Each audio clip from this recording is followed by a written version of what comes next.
Halo guys, balik lagi di channel gue Henry GVD. Kali ini kita balik lagi mereview manhwa ya yang berjudul Nanomachine chapter 221. Wow, seru kali ya. Chapter sebelumnya juga, dan kali ini Kaisar udah membulatkan tekad. Oke, kemarin berarti si MC itu mau Kaisar mau stempel bikin perjanjian ulang tuh, pengen si sekte demonik ini, kalau si Kaisar ini emang benar-benar ngikutin. Gue nggak tahu ya, kalau di manualnya bilang kan nasional ya, keyakinan mereka diubah menjadi sekte demonik.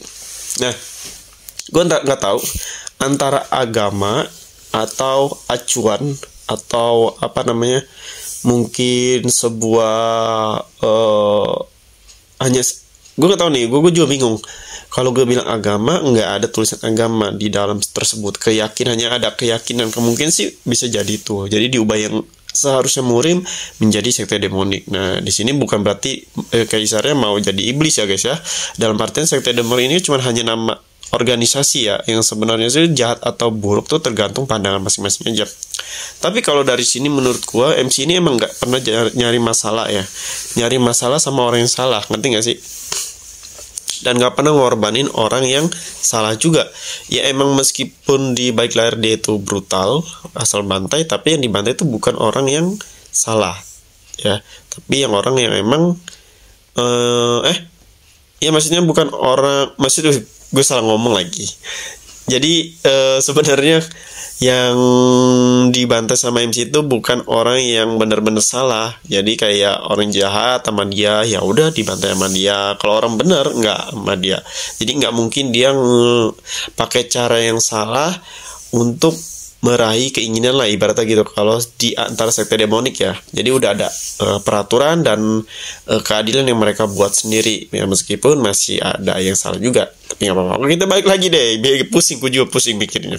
Oke, nah di sini Kaisar udah keke banget bahwa sekte demonik lah yang bakalan jadi keyakinan mereka selain dari murim. Nah di sini murim berkumpul untuk ini lagi membicarakan, sebenarnya sebelum lagi membicarakan MC ya, ketua sekte demonik, betapa kuatnya dia ya, yang udah melewati ranah kuat seperti mereka, mungkin udah melampaui pemimpin sekte demonik. Tapi di sini mereka nggak ada yang percaya nih guys ya, cuma satu orang doang yang percaya, yang menyaksikan. Wah, seperti biasa badut ya emang jadi sasaran empuk, nanti bakal dibantai. Nah di sini mereka nggak percaya, dan kemungkinan bakal ada bentrok lagi nih antara sekte murim ya. Kalau emang si sekte demonik pemimpinnya ini masih di Kaisar ya, kemungkinan sih bentroknya sih mungkin di sini dipertemukan lah sama Kaisar. Yang nggak terima bisa ngomong, tapi kalau emang udah balik ya mau nggak mau, murim harus seluruh murim harus nyamperin si tempat sekte demonik ya. Yang berarti ya bakal ada pertaruhan, pastinya ujung-ujungnya ada pertaruhan antara sekte demonik sama si aliansi murim. Nah, aliansi murim ini kan ada 12 orang ya kalau nggak salah. Berarti 12 orang, berarti ada 12 organisasi murim di dunia tersebut ya, di dunia tersebut. Dan gue nggak tahu belum, jadi manhwa ini tuh kayak ke intinya aja ya, maksudnya bukan berarti dari bawah dia harus dari anak buahnya ya, ibaratnya dia langsung ke para tetua kekuat. Gue nggak tahu kenapa, apakah emang mau dicepetin biar masuk ke cerita berikutnya, yang dimana nanti MC kita bakalan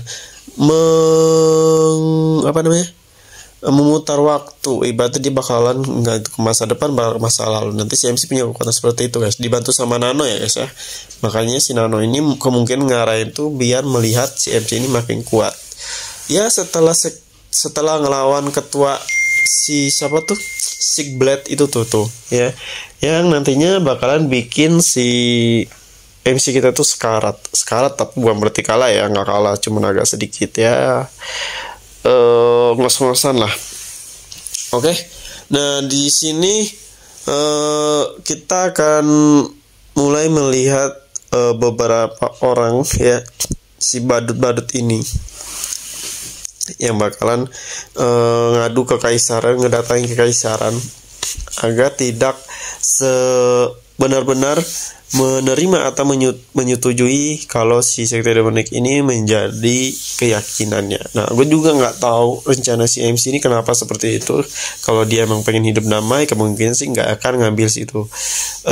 Dia takut kali ya, maksudnya dia tuh kayak udah punya firasat kalau di suatu waktu kemana tuh Sekte Demonik bakalan benar-benar diserang sama pihak luar. Makanya kalau kekaisaran dibalik dia bikin perjanjian sama kekaisaran, ya sama aja dia pengen buat semua orang yang ada kekaisaran ngehormatin. Mungkin pandangannya nggak jadi jahat lagi ya kan. Biasa mungkin pandangannya di masyarakat kekaisaran kan, kalau Sekte Demonik itu orang jahat-jahat ya kan, orangnya seperti iblis dan lain-lain ya. Tapi sebenarnya saya ini pengen bilang kalau Sekte Demonik itu nggak segelap itu kok, nggak sejahat itu ya.